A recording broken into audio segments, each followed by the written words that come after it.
each sang it just as he happened to recollect it.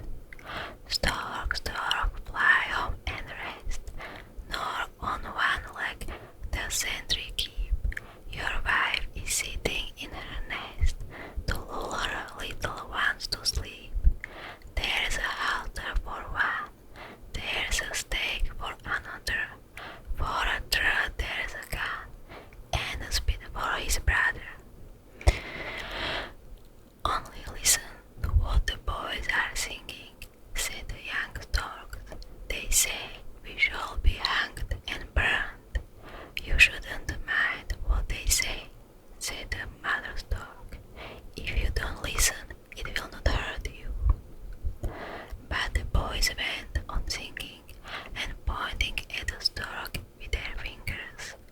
Only one boy, whose name was Peter, said it was a shame to make game of animals and would not join the rest. The mother stork comforted her young ones. Don't trouble your heads about it, said she. Only see how quiet your father stands, and that on one leg. We are frightened, said the young ones, drawing back their heads into the nest. Next day, when the children had again assembled to play, they no sooner saw the storks than they began their song. There is a halter for one, there is a stake for another.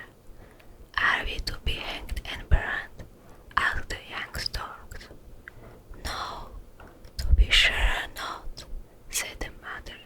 You shall learn how to fly, and I'll train you. Then we will fly to the meadows and pay a visit to the frogs, who will bow to us in the water and sing croak, croak. And then we will eat them up, and that will be a right good treat. And what next?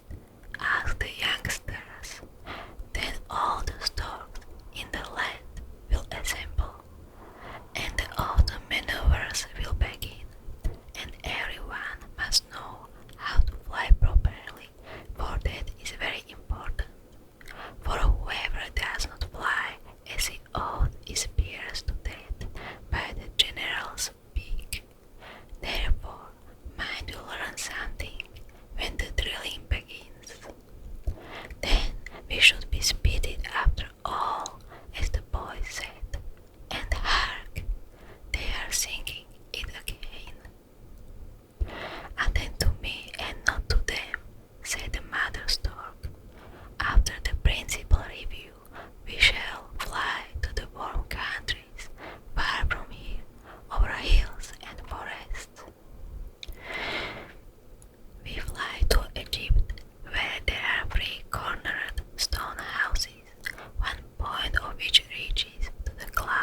so elegant.